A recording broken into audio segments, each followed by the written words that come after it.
Buenos dias, Sci-Fi World. Hello, Sci-Fi World. This magazine is awesome. Thank you. Thanks, Rob. How began your interest on horror?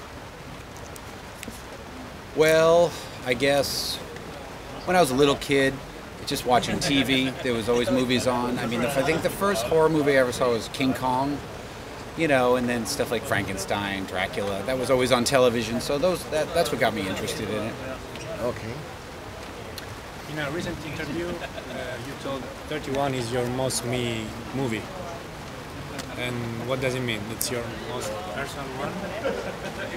Oh, no, it's not personal for me at all. I think, well, I guess it might be, but I think what I meant was for fans of my style, it's very much in my typical style. Because my last film was a little different, because just the camera work and everything was, I tried something different, so this is more, I don't know. What a fan would expect. Yeah, more what a fan would expect, exactly. So do you want to please the audience with this kind of choice? With this kind of... Well, I never really think about it that way. Yeah, I mean, of course you want the audience to like the movie, but I never think about it when I'm making it because it's just too difficult. First, I just try to please myself because you have to be your own critic as you're making it because you don't have an audience there with you to go, what do you think? What do you think? So you just make it and you hope people like it, and that's all you can really do. How did the main idea come up? The main idea came about 4 years ago when I was at this Halloween event, and there were these clowns with chainsaws running around scaring people, and it was just so ridiculous, but people were screaming and crying like it was real, and I thought that's pretty funny. That's really where the idea started. You are a multifaceted artist. You are a musician. You make drawings for your booklets and comic. And what realizes you more? Music, cinema, art? I mean, I like all of it the same. It's all different. I like doing music because, you know, you get to perform in front of huge crowds, and that's really exciting. But I like making movies because it's the exact opposite. It's just you and the crew, and then just in the editing room, it's very meticulous. And I really like painting because then there's nobody. It's just me by myself. And that's the best, in a way. So I like it all for different reasons. Did you create the makeup of the psychopaths? Yeah, we did that very quickly. I worked with Wayne Toth, who's done all my films. I went to his shop, and we brought in just a guy. He wasn't any of the actors, and we just kept trying the makeups over and over and over until we found something we liked. And they sort of evolved over time. And what about Malcolm McDowell's costume and the other? Yeah, Malcolm McDowell's costume, God, that changed a lot. That kept changing and changing and changing. When did that start? I remember we were looking for those costumes. I remember that she couldn't find them, and we were looking online and trying to find references. And right, yeah, because I think we have this picture from Barry Lyndon, the Kubrick movie Barry Lyndon, hanging in our bathroom. And I was like, let's make him look like that. And then, like Marie Antoinette. yeah, but it was really like a last-minute decision. So we were both looking online, and we found the costumes ourselves because the wardrobe person couldn't find the costumes, and we just bought them online, super cheap. And then distressed them. Yeah, and then fixed them up and stuff. But yeah, Malcolm hated that wig. Why most of your movies set in the 70s, like 31?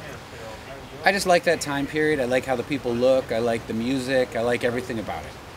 So I'm stuck in that bubble. What fills your energy? What fills my energy? Coffee, I guess. It's, yeah, a lot of coffee, but just basically, it's, you know, you think of a crazy idea and you want to make it happen, you know, because just having an idea makes me crazy because it's worthless unless you can make it happen. It's just, who cares? It's an idea. So it's just that, you know, you feel like time's running out and you only have so much time to get these things done. So that's really what you know. It's brilliant and crazy at the same time. Yeah.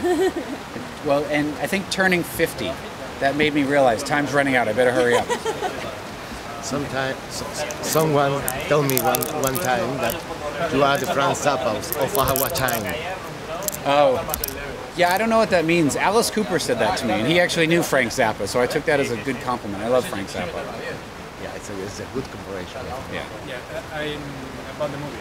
I think Richard is the real soul of the movie. Did you write this part thinking about him, or Richard's the real Richard, yeah, there was about 4 people I wrote the parts for. I wrote the part for Sheri, I wrote the part for Richard, I wrote the part for Meg Foster, and I wrote the part for Jeff Daniel Phillips. Those people I always knew were playing those roles. Everybody else kind of came later, but those were written specifically for those 4 people. And in all your movies, you have different look, different style. Your character has a different background. So how did you prepare for each role to do your tests? In this Each movie role in I prepared particular? differently, but for 31, I knew that Rob wanted kind of a 70s dirty look. And I looked at a lot of reference books of carnival striptease girls, and they were always really dirty, which I wanted to be like really dirty to me. But you know, Rob always wants the glowing character, which is me. So in the beginning, I'm glowing, but then I get like incrementally dirty and grungy and bloody as it goes on. But I just looked at carnival books and listened to music. Music's a big part of me getting ready, and then of course going over the character, what Rob wants, what I think I could bring to it, dialogue, things like that. We talk about and just discuss before we start shooting for sure. And I think once the cast gets in place and you guys talk amongst yourselves, yeah, I that love really rehearsing starts. with Jeff Daniel Phillips. We always rehearse on our own time before, because on a 20-day shoot, we're not really granted any rehearsal time. So the actors have to take it upon themselves to do it. So, yeah, we had fun. yeah, Yeah. And how is going your experience in Sitges? So far, it's great. I mean, we got here last night, so we haven't done much but press, but it's great. I like that it's very organized, which is nice. Yeah, Some film festivals are just crazy, but this one's nice and organized. Makes it nice. It's the best that anybody can say about the festival, because it's a nightmare to organize. Yeah. This is great. How do you split up the private life from work on the set? Muy difícil. It's difficult to do. It's really not separate. The work is really what we're passionate about, so it's part of our life anyway. We talk about it at breakfast, we talk about it at dinner. Sometimes we'll go out, we won't talk about it, but it's just part of us. It's always there, and even if I'm not saying anything, she probably knows I'm thinking about it. You know. Even Or if I'm we're- thinking about it, And it gets hard too, because for most actors, they'll come in, they'll work on the movie for 20 days, and then they go home. But then after 20 days, then I edit it for the next 6 months, and then we do press, and then it goes on for years. You know, it never leaves. So it's difficult.